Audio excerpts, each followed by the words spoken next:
Welcome to the Edwards Table. I'm Amy Edwards, and I'm joined here by my daughter, Maddie.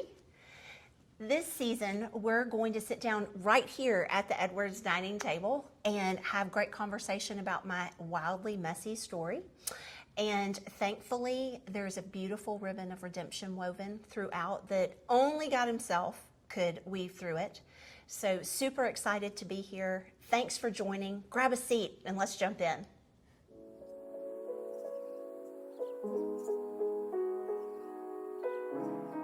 Hey y'all, and welcome back to anyone who's been listening. Thank you for that support. Love having you along the journey and sitting here at the table with us. And to anyone who's brand new, welcome. Super glad to have you here at the Edwards table. My name is Amy Edwards, always joined by my lovely daughter, Maddie. Yay. So here we are, Mad, back at the table. Yeah, we are back. So what are we kind of talking about today? What are we jumping into? Yeah, so last time I think we left off with Daddy and I getting married in the great ice storm of the 90s, back in the 1900s.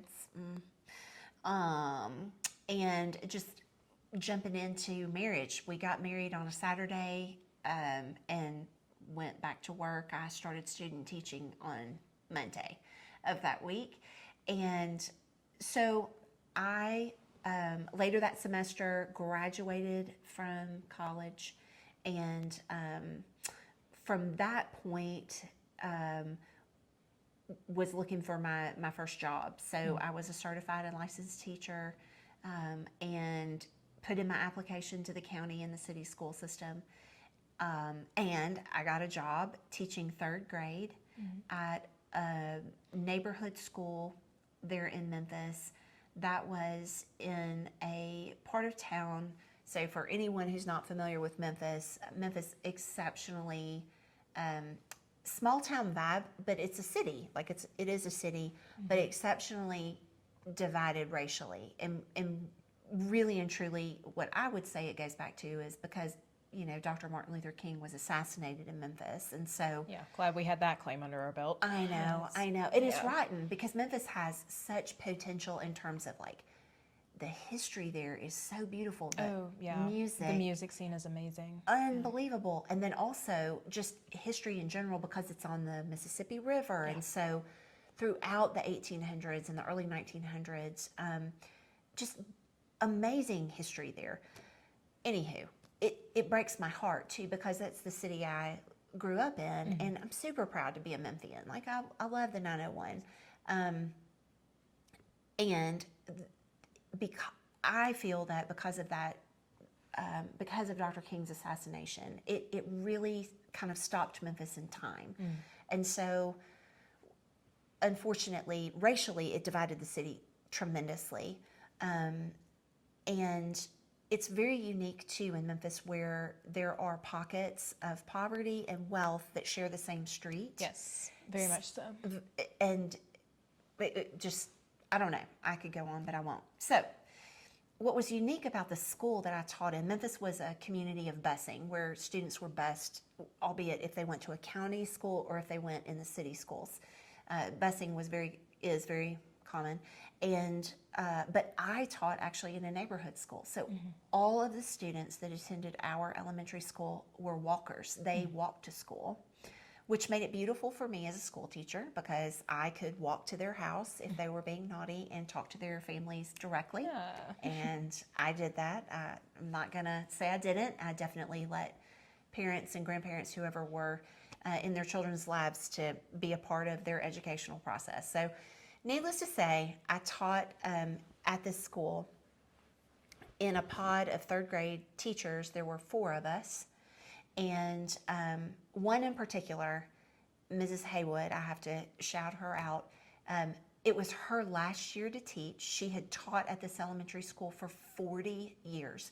She was the first Black teacher to integrate into an all-white school at this school.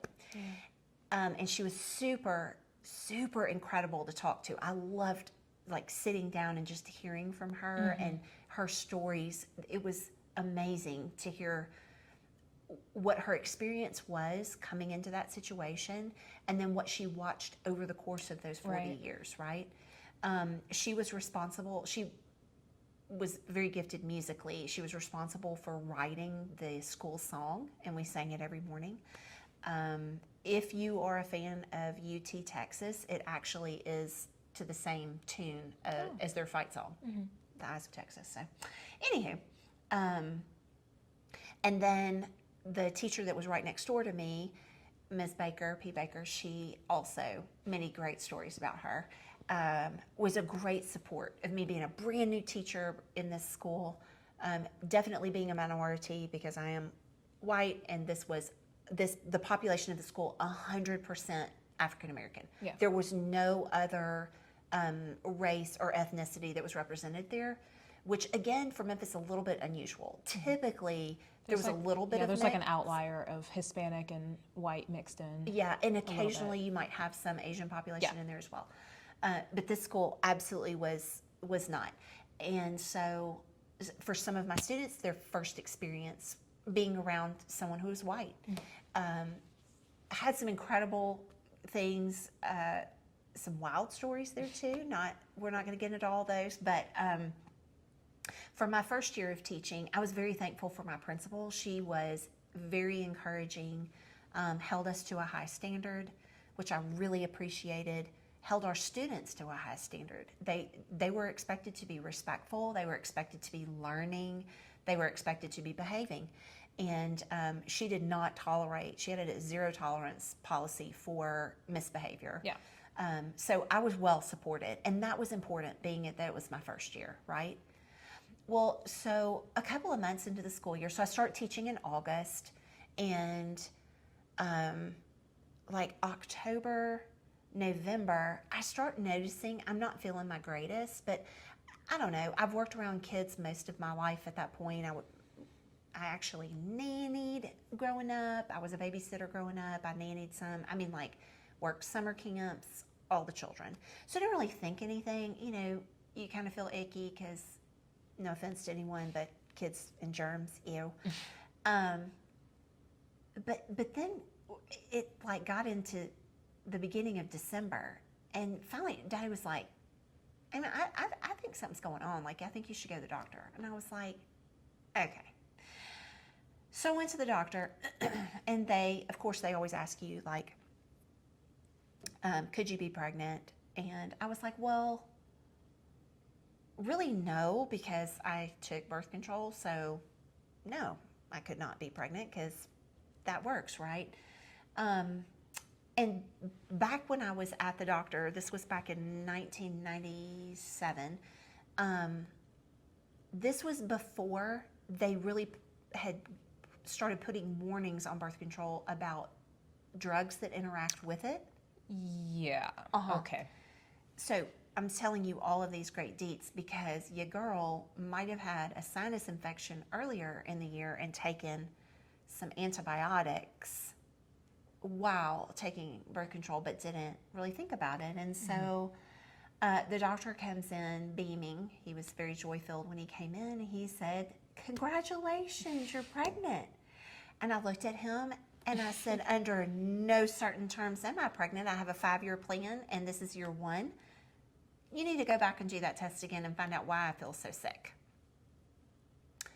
And he looked puzzled, and he said, "Well, you're married.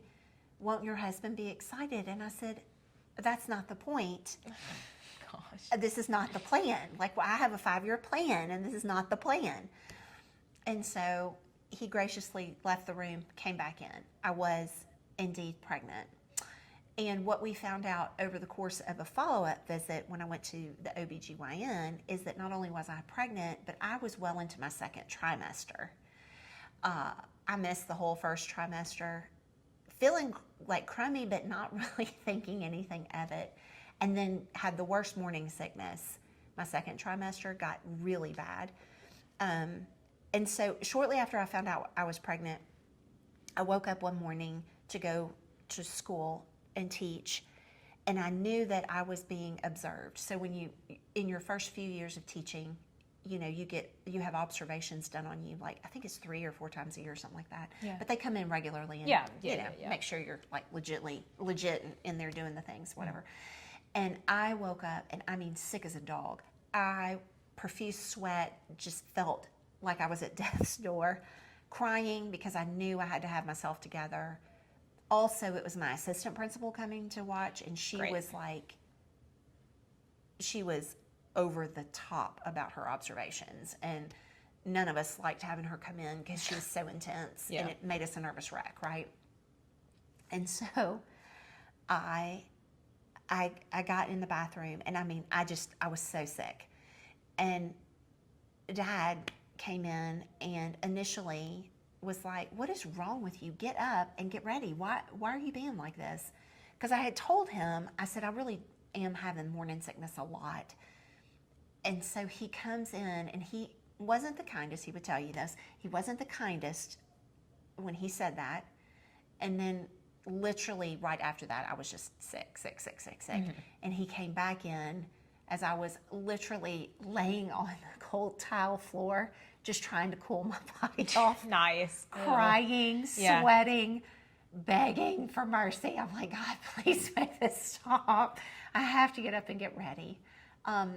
And I think I talked about this last time, but this wee little house we lived in did not have central air. Right. And in Memphis, even in the winter, it was still warm. You know, like you could have hotter days or whatever. Right. And quite frankly, with hormones, it didn't matter what the temperature was. I was hot as a firecracker. So Dad came in and felt horrible. I mean, like he's like trying to help me up off the floor and wiping my face. He's cold washcloth, fanning me and help me get up, get ready. Was profusely apologizing. I think even came by the school that day and brought me like a Sprite or something. Was very sweet about it. And from that day forward, never questioned my morning sickness again, which thankfully did subside. But that second trimester, that whole time, I was very sick. Like I stayed always feeling ill. And the other thing I had, I didn't even think about this until just now, but the other thing I had were really bad hormonal migraines.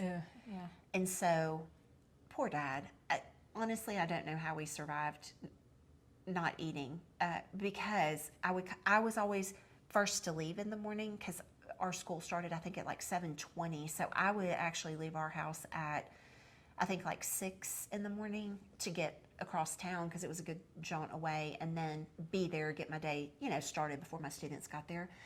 But then we got out at 2:45, and so I would get home usually by 4 o'clock. Yeah. And I would have these excruciating headaches. And of course, when you're pregnant, like you can't take all this medicine to make you feel better. Right. And then even my doctors then even wouldn't give me stuff for the nausea, whereas now you can get something. The only thing they told me I could take was Tylenol.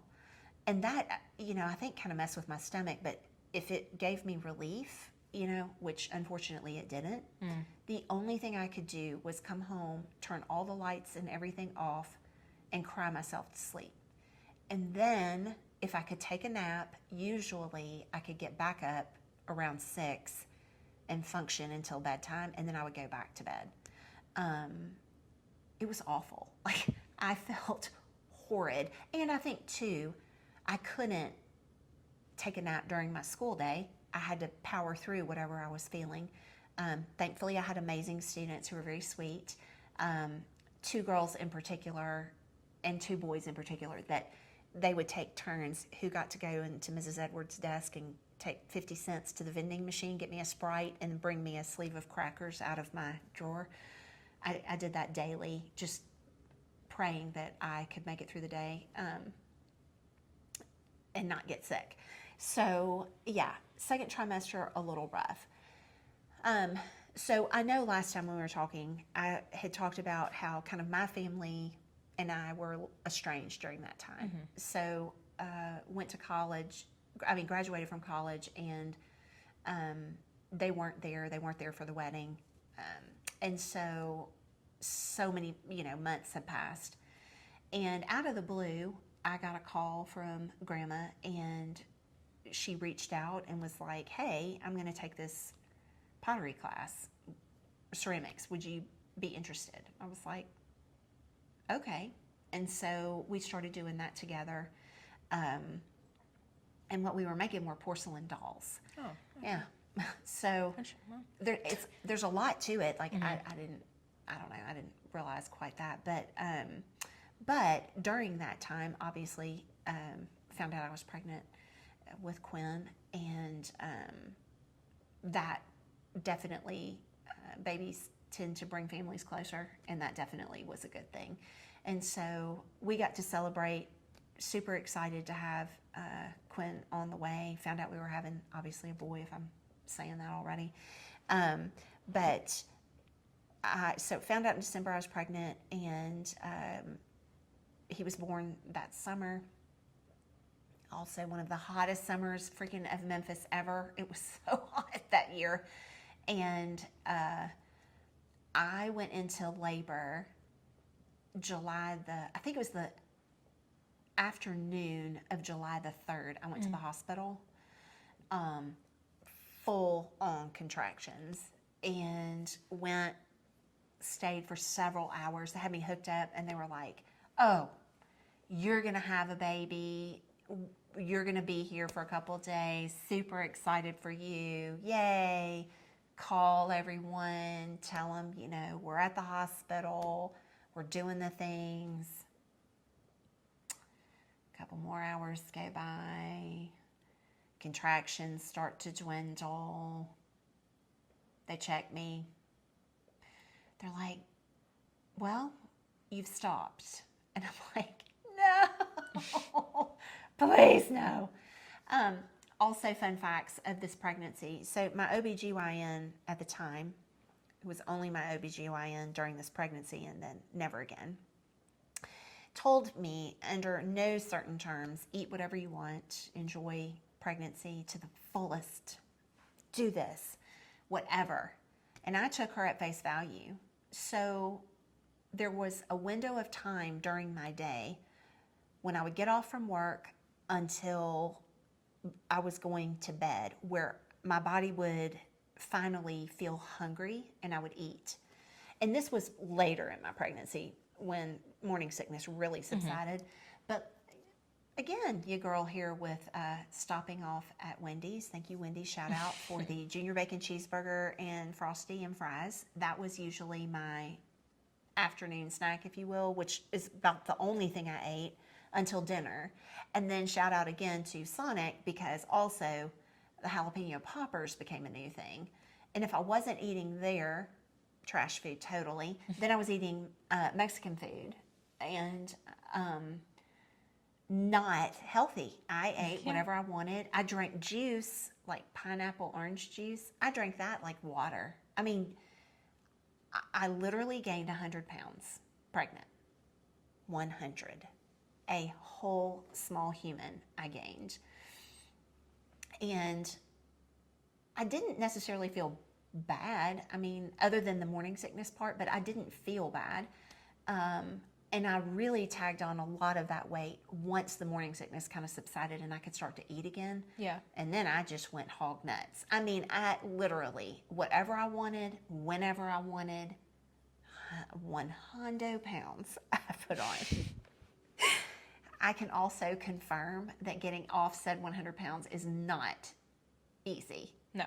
Like, if you do the average, like the 25, I think they try to keep you around 25 pounds, whatever. That I could see kind of, the first 10 probably simmering down, and then the last 15 being able to get those off, in that first year for sure. But let me tell you, 100 pounds, no, they ain't going away. So in any case,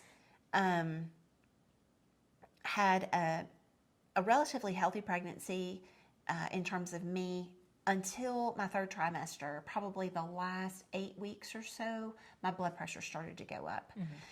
And also, I had seen the same doctor in this practice, and they were like, you need to go see other doctors in case she's not here to deliver you. And I was like, okay, cool. So Dad was awesome. Like, he went to every single appointment with me, did all the birthing classes, like he did all the things.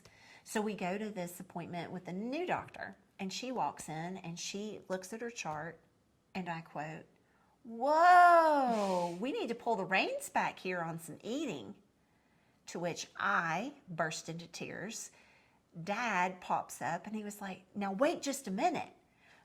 Dr. So-and-so said that she could eat whatever she wanted and not to worry about gaining weight."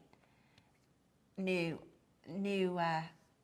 OBGYN's like, "Okay, well, I appreciate that she said that, and we don't need to gain any more weight the rest of this pregnancy." Yeah. So I listened to what she said, but by that point, I mean, the damage was done. I had gained all this weight, whatever. And she was like, "Now, I'm not telling you I want you to lose weight." She said, "Don't do that." She said, "But maybe try to eat some healthier options, and that kind of a thing."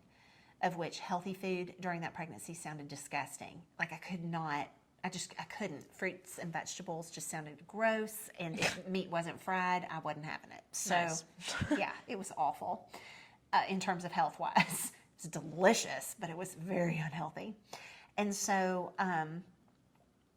so my blood pressure, though, started to creep up and creep up and creep up to the point of when I went to the hospital on July the 3rd, it was, my top number, I think, was like 180. Oh, yeah. Yeah. Over, I want to say over like 90 or 110. Honestly, I could have easily had some serious situation go on there. Yeah. So, like I said, I was so sad because I went and then had to, of course, call everyone and tell them they sent us home. And not only did they send us home, but they were like, "Yeah, so really what you're having they are labor contractions. Some are Braxton Hicks, which are not as Right. serious in terms of what you feel or whatever." I'm like, I don't know who made that up, but whatever, because that's not true. They hurt just like the regular ones.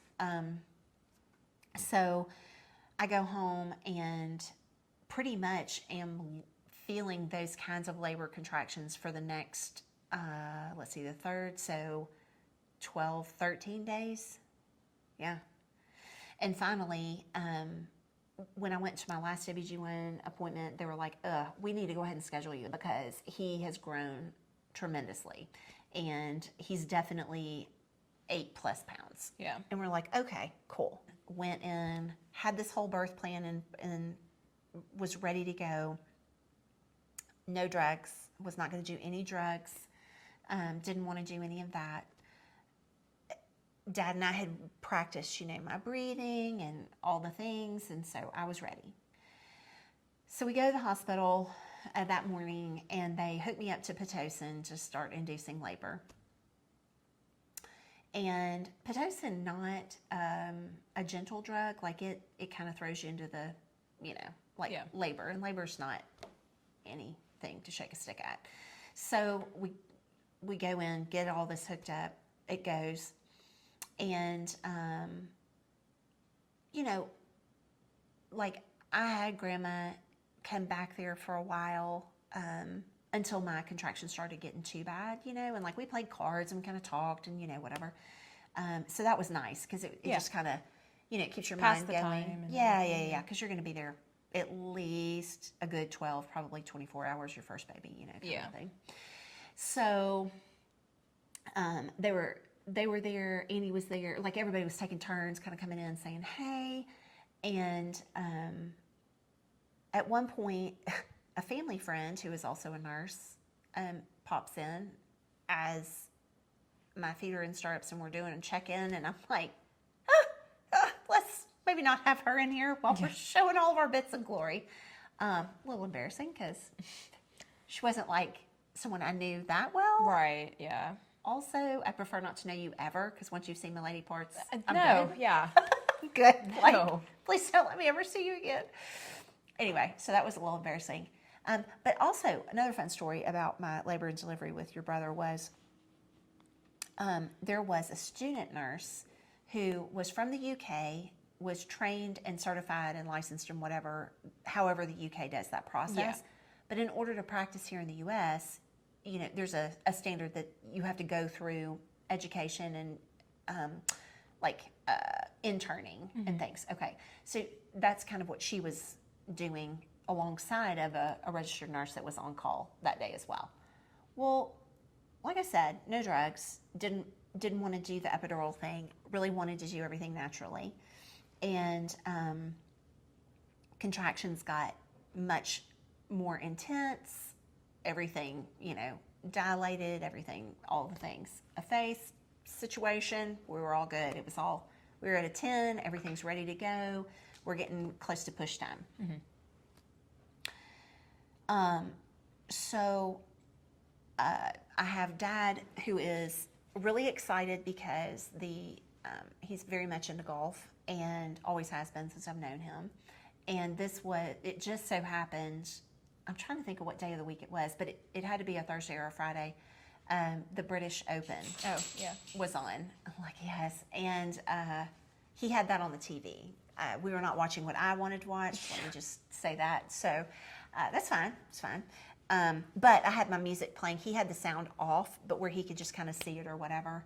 And I will say in his defense, he did ask permission. Like, he didn't just throw it on or whatever. He wasn't a jerk about it. But I was like, that was fine. The one thing he did do, though, I will say, is he ate peanut butter crackers and then was like in my face. Now, you can't eat while you're in labor, right? Yeah. Also, when you're pregnant, a lot of times you can smell or taste things a little bit stronger. Yeah. And I already have a pretty keen sense of smell. And I'm like, sir, don't be doing get that. out of my face. Like, get a mint or something.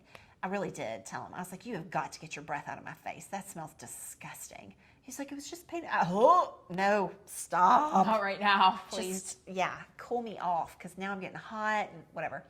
So get to the point of it's time to push. And that sweet little student nurse from the UK comes in and is talking she's standing on one side of me and Dad's on the other. And you know how Dad is. I mean, for those of you who don't know him yet, he'll, I'm sure, join us sometime on this. Heaven help us all. But loves to tell a good joke, a good story, and never meets a stranger. Well, nice. The two of them are bantering back and forth and chatting and whatever, and he's trying to make funnies as I'm trying to keep my wits about me and stay in the moment of breathing and whatever. And when I start having to start pushing, she, for some reason, and I'd never heard of this before, decides that it would behoove me if she would get up on the bed and straddle me and help push. So she took her forearm, set it between my breasts and my belly, like at the top of my tummy, and is holding her forearm and bearing down at the same time, like pushing down. Very quickly, I was like, get off me. And Dad read my body language and was like, no, you've got to get off of her right now. Like, this is not going to end well, kind of a situation. And so she was like, oh no, but this is helpful. And it was very painful. I mean, labor's painful enough, but I'm like, yeah, no, I don't need you pushing down on me or anything. So needless to say, was there laboring for almost 3 hours, and the doctor, would come in, check me, whatever. Nothing was happening. And so finally, my doctor came in and was like, Amy, his head is not engaging at all. Like, nothing is happening. And that's concerning because you're at the point where you're pushing and it's time to push and whatever else. And so the decision was made that I needed to have a C-section. So then, full on, been pushed. I'm exhausted. I'm hurting. Full labor. All the contractions, one on top of the other. And now they're like, okay, so we're going to have to sit you up, cross your legs, sit on your feet, and we're going to do an epidural. And there were two people, I don't know, one obviously was anesthesiologist and then a nurse, and whoever came in to do my epidural was not a patient human. Great, yeah. And Those needles are so big. big, yes. And so Dad, again, a trooper, stood off to the side. But what happens sometimes is when they go to put the needle in, is it will hit a nerve. Yeah. And when it did, my feet inadvertently flew out from under me, and I kicked this person into the wall. Not on purpose, I promise. Albeit I probably felt like I wanted to. I just wanted it to be over with. Not the person putting the needle in me, I'm sorry, but the person like standing in front of me, the Gotcha. anesthesiologist behind me with the needle, person in front of me holding me up, so I stayed very still. That person who got kicked into was not nice. They were yelling at me, and Dad very quickly stepped in and was like, we're not having that in here. And so very quickly they switched people. That person left, new person came in, got the needle in, epidural went in, boom. So they took me to the OR. Quinn was born. Everything looked great. And the reason why I was unable to have him naturally was he was 10 pounds even. God, yeah, no. 23 and I think 1/4 inches long. So like he was Mom, that's the size of our cat. Like, that's legitimately the size of our cat. he was a big boy. And people ask me, you know, after the fact, they were like, well, did you have gestational diabetes? Because that's common for, Yeah. you know, for the babies to get bigger or whatever. And I actually failed my first test, or excuse me, no, I didn't fail my test. They do it, like if you fail the first one, then you take the second one kind of a thing. And I think I was borderline, but I wasn't, Gotcha. I didn't fail the test. And so they were like, no, you don't have it. But guaranteed, because I gained so much weight, was eating all of that like junk and sugar and just crap. It was pretty not shocking that he was as big as he was. Yeah, no offense, Mom, but probably. And also, I had gone in, I really did start going into labor 2 weeks prior. Yeah, it's many lessons learned. Thankfully, I did learn several. The other thing was, so my doctor that I had been seeing, who told me eat all the things, was actually the delivery doctor. And so she did my C-section, and I would have been like, I don't trust you anymore. I know, right? At that point, I was like, I don't care, just get this baby out of my body. Yeah. But while I was in the operating room and they did the C-section, Quinn was born, then they called time, because there's only so long your body can stay open in that situation. Yeah. And then they close you up, whatever. Well, she's like doing an anatomy lesson. Oh with my Dad, gosh, like no. showing. Oh yeah. Girl, And so finally zip Dad's her up. like, Stop. should we maybe put her back together? He literally said that to Oh her. my God. And so Should we stitch her back together? I don't know. yeah, so they did, and everybody came. At that point, when we had Quinn, we didn't know that's what we were going to call him, because he's named, you know, after Dad. Yeah. And we were on the fence about calling him Little John and Big John, because that's what Dad and Pops were called, you know, his dad and him. And we're like, oh, I don't know. And then, you know, if you ever see John, he is not a small human, which is, it's irony that he's called Little John, because he's like 6'4" and not. Yeah, I know. So He's not a lengthy 6'4". He's stout. That's, yeah. So, like, so while we were there, we talked about it, and the idea was given to call him Quinn, which is a derivative of 5 in Latin, since he was the 5th. And so it kind of stuck, and that's what we've called him ever since. So got to bring him home, and while I was in the hospital and having had a C-section and never having had major surgery, I had my tonsils out, but I mean, come on. I never even had that. So, Yeah, you know. that was not any big deal compared to this. And again, so much weight gain, but what I didn't realize was my blood pressure stayed high even after having Quinn, which was a red flag, but nobody said anything. Went home. I continued to gain weight. I lost no weight in the hospital and then continued to gain weight. Well, after a few days of this, it got to the point where I couldn't even put shoes on. Oh, yeah. I was getting, it's just so much fluid retention.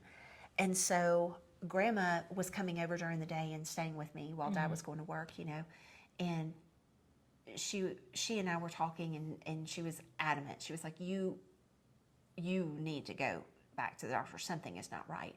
So I did go back. They checked me out. Again, my blood pressure was out of this world high. And they checked everything.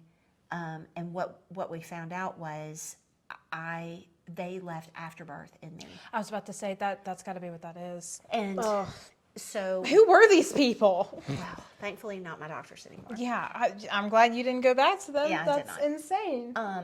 So with that, my kidneys started to fail. And that's why I was retaining all this fluid. It's so good that they caught that when they did, because if they didn't, you would have had a massive infection. It would have led to hemorrhaging. Yeah. Oh my God. So they put me on a couple of medicines, and it got my blood pressure down. It got all of that fluid off of me. Within a few days, I could tell a marked difference in how I was feeling. And yeah, so it was wild that happened, but also not shocking, just because of this doctor. She was a mess. It's actually really and truly, it's kind of incredible that, because y'all didn't sue her, right? Oh no. No, well, I'll tell you what, she could have been, and she could have lost her license, because I know you would have lost your life. There's right. Just, not to scare you, Mom. No, I know. She could have been sued for negligence and had her license revoked. Well, and we were told by a pathologist. Yeah, I mean, there was a family member who was a pathologist, and he was like, you need to be getting your levels checked regularly for the next year, just to make sure that there wasn't permanent damage done to the kidneys. And so, it was very serious, and it could have gone a horribly it's remarkable bad way. That, shout out to Grandma for telling you to go only a couple days afterwards, because within a week, Mom, you probably would have been in critical condition, needing to go back. Right. Well, and I could tell, at that age, I was 23 when I delivered, and then I turned 24 the next week. When I was that young, I was very much about the fact of just power through. Whatever it was, just, you'll be fine, just keep going, keep going. I was not excellent at listening to those cues of my body. Yeah. What I know of myself now, I know very clearly now. I mean, at that point, there were times where I couldn't see because my vision was blacking out. Oh, gosh. Or seeing spots Yeah. Because my blood pressure, like I said, I mean, it's I think when I went to the doctor, it's 189 over 110. I'm like, some people have a stroke with that kind of blood pressure. Mom's still kicking. She's still conscious. Apparently, I got a heart like a beast. I don't know. But so in any case, I was very thankful that, yes, exactly what you said. Shout out to Grandma for that, because had she not, I probably would have let it go at least one more day. Oh, my God. And potentially that it could have been detrimental. And so, yes, thankfully, everything worked out okay, and my health got back to normal and all of the things. But very quickly I realized, I had Quinn in the summer, so I was already off of school. Yeah, that's kind of nice. So that was nice. Was it albeit I didn't get to have maternity leave. Yeah. I didn't get to take that. Yeah. But what I did do was I realized very quickly when we were looking for a daycare for him, because I had to work full time at that time. Excuse me. And so it was insane. I mean, if you did not get on a wait list when you conceived your child, you probably weren't going to get in daycare there. Yeah. So I was frantically trying to find a place to take Quinn for daycare or find a babysitter, of which neither could I find. However, the church that we went to at the time had a job opportunity, and if I was to work, would offer me care for him as well. And so, as sad as I was to leave my teaching job, I was also thankful that I would work at the same place he would go to daycare, so I could see him. Yeah. And so I had to go and turn in my resignation at the school, and then went to the church and worked in their daycare and Mother's Day Out programs as the administrative assistant. And yeah, one of the hardest things to ever have to do as a mom was to hand him over at 6 weeks old to a daycare teacher. Yeah. And I couldn't even imagine how hard it must be for someone who had to leave. Like, I at least had an office down the hallway to where you could see him. If I wanted to walk by, I could go and check in on him anytime.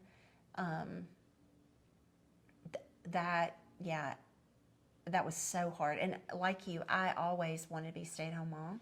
So that was super hard. But also, I'm very thankful for him getting to go there because he was in great hands. The ladies that took care of him in his room were the sweetest and just tender, loving. They were amazing. And they actually helped us to figure out that, like, his hearing wasn't great. And so we had that tested and found out that he had horrible ear infections when he was really little. Oh, yeah. It was bad. Poor kid. He was always sick with an ear infection. And thankfully, we had a really good doctor for that. He's like world renowned because he created one of the tubes that you put in children's ears. Oh, like one of the cochlear implants? No. Like, what it is it's a little tube that they put in, and it helps with draining the ear. Oh, okay. Wow. And because it's like, for whatever reason, the way the ear is shaped, it doesn't do it properly, and so it just keeps fluid in there. Shaped in a certain way because it's not a straight line to your head. It's right. It's circular. And without that working properly, then the hearing is impaired. And so when we took your brother, he was little, he was like 8 months old, and they tested his hearing, and he was completely not hearing in one ear, and then he was only hearing like 20% in the other. So he was almost deaf. Because of all the fluid that was building up, and then there was going to be a lot of scar tissue if we didn't get something done. Yeah. Well, in that time period, they did not put tubes in infants' ears. Okay. So it was unusual that he would even see Quinn. And second, it was one of those things where they were like, yeah, he has to have this surgery. And so it took some time. I think he was 11 months when he had his tubes put in. And the doctor sat us down and was like, listen, he is going to be very behind because he hasn't heard with good hearing since birth. Yeah. And he prepared us like he was going to have speech delay. Potentially, he wouldn't catch up until he was about 5 years old. And his language, there would be huge barriers for him. So Dad and I were preparing for that. Well, I can tell you right now, that's not true. He sure made up for that. Well, oh, Lord. So funny story. So he goes in, he has his surgery, booming success with like, and the doctor, he was his youngest patient to date. Oh, wow. Was thrilled with the success of getting them put in and whatever. Yeah. And thankfully it's not a super invasive surgery. Yeah. Oh, that's good. Yeah. And so they did he was like 11 months when he did that. And then they did a checkup. I think it was a 6-month checkup. And so we went in, and Quinn was like a year and a half, maybe 18 months. And doctor comes in and says, how are you doing? How's it going? Whatever. And I said, oh, it's going great. He's not having the ear infections anymore. And he's very, he's super chatty and whatever else. And he said, really? And he looked at Quinn and he said, can you count for me, Quinn? And Quinn said, do you want me to do it forward or backward? Yeah. He's like, let me show off my skills. So it was hilarious because Quinn was like he started walking, I think at 11 months, and talking, he would say, he went from saying some words to saying complete sentences pretty quickly around his 1 year mark. Yeah. And it was hilarious because the doctor was trying to be funny, and he looked in Quinn's ear and he was like, "Oh, I see a rabbit." And Quinn was petrified because he thought he was being serious. No. And I looked at the doctor and I said, "Yeah, he thinks you're being real when you tell him that." And he was like, "Oh, no, I'm just kidding, I'm just kidding." And so then he showed Quinn my ear, and he said, "Look at Mommy's ear, and you can see that's what I'm looking at, whatever." But he looked at me and he was like, "This child is very smart." And I said, "Oh, you have no idea." When it came to his communication skills, and also just how his mind would work. And one of the things the doctor had said to us, he said that was unique about Quinn was that and I told him, I said, from the time he was wee tiny as a baby, he was always mesmerized by the mouth, and would always have like hands on your neck or on your face when you were talking to him, and he would watch your lips. And so I think more than likely he was learning that linguistic piece by watching and feeling, so that when he actually did get to hear, it was like game on. And oh my word, did that boy make up for it.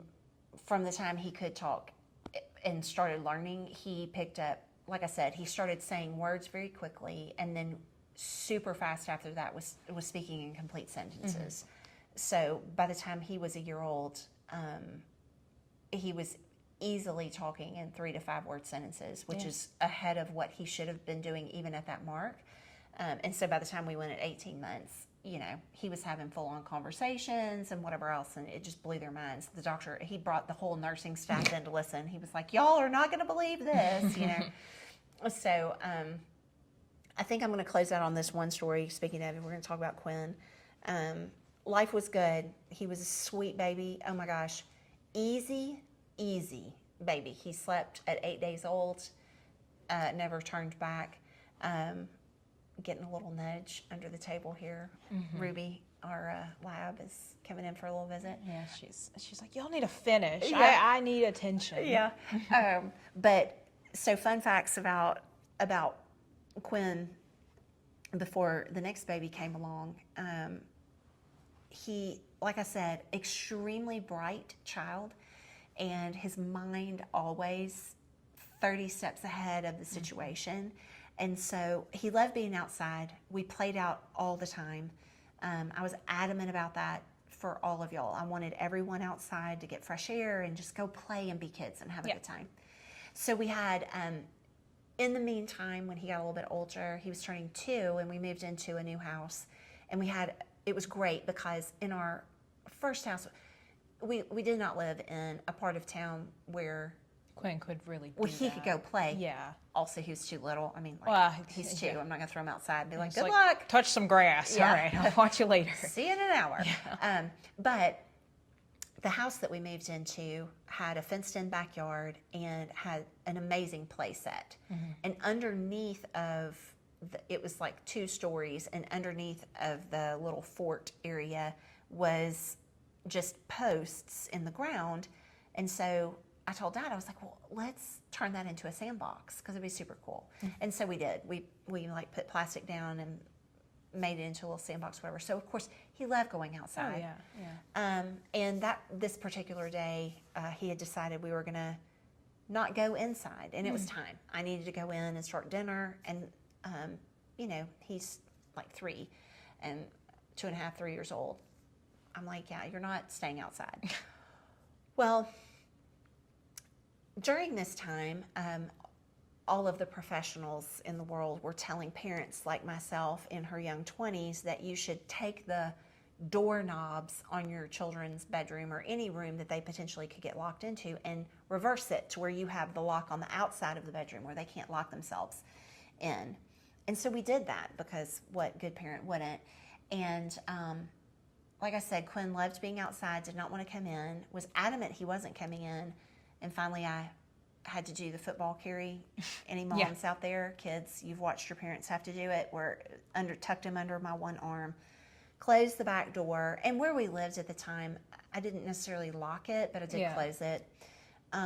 Took him back to his room, sat him on his bed, and I was like, because he was fit throwing, and our house, we don't do fits in public. You can do whatever you want in your room, but you're not coming out in everybody else's space for that. So I told him, I said, when you're ready to come out, you can come out, or you can stay back here and play. You can do either thing. I walked out, and as I was walking out, it caught my eye that I had put laundry on top of his dresser, but I hadn't put it in the drawers. I was like, I'll go ahead and throw that in the drawers while I'm back here, and then I'll go start dinner. Yeah. So I open up drawer 1, put something in, close it. Open up drawer 2, put something in and close it. And then go to open up the third drawer, and I hear a door close and a click. And as soon as I turn around, I realize Quinn is no longer in the room, that he has locked me in his bedroom. Mm-hmm. So in his room, it faced the front of the house, and we had this huge hedge of box hedge bushes that were as tall. They actually came above the windowsill a little bit, and they were, I think, 5 or 6 feet deep. Yeah. So like, even if I could climb out the window, I could not catapult my body up and over the bush. Yeah. There was just no way for me to like get out of his room that way. So I'm like, I am literally locked in here, and this is, we didn't have smartphones then. We had a landline. Yeah. I had a cell, but my cell would sit like in the kitchen, and if Dad needed me, he called the landline at home. And I'm like, oh my gosh, what am I going to do? So I go to his door, and thank God the hinges were on the inside of his room. I dig through his toys. I find a little straight, it was actually a little bitty level that he had in his little play tool kit. I took that in a Matchbox car, and I banged the hinge pins out of the door, took the door off the hinges, leaned it up against the wall, and then I grabbed Jesus in my anger, and we went outside. I strode through that house probably in 3 strides. I was so mad. I went outside, and Quinn was riding on his little tricycle, proud as a peacock in the backyard, and I came out, and I think he saw Jesus standing next to me, because the eyeballs like bulging out of his head, mortified, gasping when he saw me. And he started running. I said, oh, you better run. Yeah. Because when I get you, it's not going to be good. So, again, I went, grabbed him up, brought him into the house. This time I locked the back door. And this time I put him in his room and stood at the doorway. So I was not going to get locked in, because there was no door on the hinges at that point. And that time I did tell him he would be sitting on his bed until I told him he could get up. Yeah. And we had a little think about it time in our room. But yes, that was definitely how Quinn's mind, like I said, he has always, to this day, he has an amazingly intricate, wired brain that will think through situations way out, and it, like, think past just in the moment, but like can think way out of it. At that point, maybe was helpful and beneficial in the moment, but then very quickly turned to a moment of silence for him and sadness, because Moment of silence for the belt that's about to whip across your back. no, there was no belt, but Not yet. there was a wooden spoon for sure. Oh, the wooden spoon was out for that time. Okay. But that day, there was nothing. It was just, you sit on this bed until I tell you to come out. You will sit here and think about what you just did, that we're not going to do that again. To which there were, shrieks and screams and cries of sadness, because he wanted to be outside and playing. And it was definitely a story for the ages. Yeah. Yeah. So, that was early on with little Quinn, and like I said, though, good boy, sweet kid, smart as a whip. Like, Yeah. golly, that's one thing I can say about both of y'all. No questions there. But in any case, yeah. So we will pause for now. We'll stop there, and Okay. yeah, it was not quite as wild of a story today. I felt like I'm kind of thinking back. Yeah. Not quite as wild. I mean, near-death experience, you know. But Who hasn't, honestly? right? Yeah. I feel like we've all had a little something like that once in a while. So, but yeah, no. First couple of years of him being on this planet were good ones, but he kept me on my toes. I'm not gonna lie. Yeah. Yeah. So we'll see y'all next time and take you on the next story of the journey here. But as always, thank you for being a part of the Edwards table. Thanks for grabbing a seat and joining us here. And we look forward to catching up with you next time and sharing a little bit more. See you soon, y'all.